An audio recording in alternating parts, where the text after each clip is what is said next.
حضرت ابو ہریرہ رضی اللہ تعالیٰ عنہ آپ کے پاس کچھ لوگ آئے، کوئی شخص آیا اور سوال کیا، کہا آپ کوئی ایسی حدیث سنائیں جو آپ کو محبوب ہو۔ آپ نے یہ بات سنی اور چیخ مار کر بے ہوش ہو گئے۔ ہوش میں آئے، پانی پلایا، آپ نے پھر چیخ ماری اور پھر رو کر آپ بے ہوش ہو گئے۔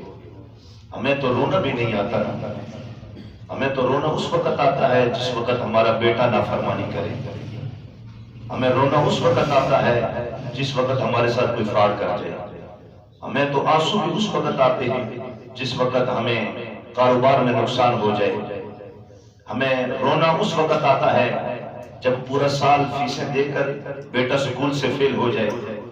ہم خوف خدا میں تو کبھی روئے نہیں۔ دوسری مرتبہ پھر آپ کو اٹھایا گیا، پانی دیا گیا، آپ نے پھر چیخ ماری اور پھر بے ہوش ہو گئے، زاروں کی تار رو رہے تھے۔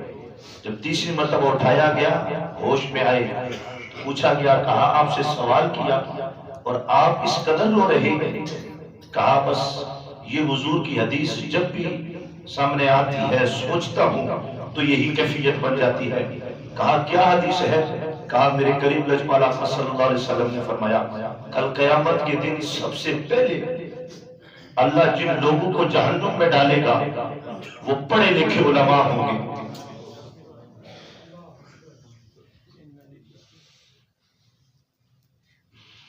کہا سب سے پہلے اللہ جن کا حساب لے گا اور جن کو جہنم میں ڈالے گا وہ عام لوگ نہیں ہوں گے، میں وہ علماء ہوں گے۔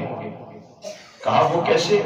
کہا ایک عالم کو رب بلائے گا اور کہے گا میں نے تجھے اتنی عزتیں دی ہیں، لوگ تیرے ہاتھ چومتے تھے، دین کے نام پہ تو نے اتنی عیش و عشرت کی ہے، بتا تو نے کیا کیا ہے؟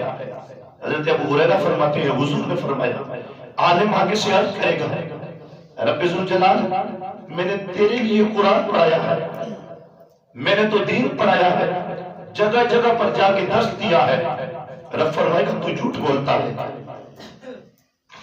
تو نے دین اس لیے نہیں پڑھایا، تو نے قرآن اس لیے نہیں پڑھایا کہ یہ رب کا کلام ہے، بلکہ تو نے تو قرآن اس لیے پڑھایا ہے کہ لوگ تجھے کہیں کہ تو بہت بڑا قاری ہے۔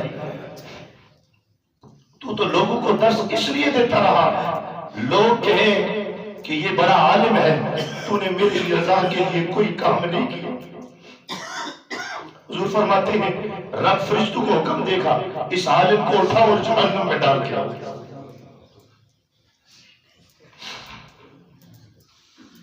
حضرت ابو ہریرہ رضی اللہ تعالیٰ عنہ آپ فرماتے ہیں جس شخص نے سوال کیا کہ آپ فرماتے ہیں حضرت ابو ہریرہ کہتے ہیں کہ میں بھی حضور کی حدیثیں پڑھاتا ہوں، کہیں قیامت والے دن رب نے مجھ سے پوچھ لیا اے ابو ہریرہ تو نے کیا کیا ہے تو میں کیا جواب دوں گا؟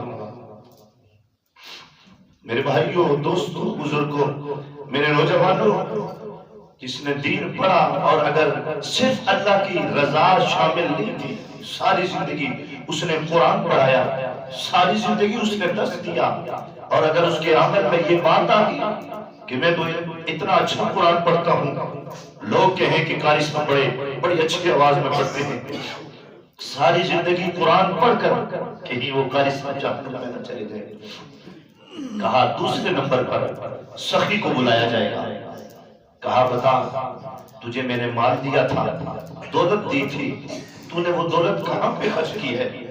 وہ کہے گا اے رب ذوالجلال میں نے تو مسجد بنوائی تھی، میں نے تو مدرسہ بنوایا تھا۔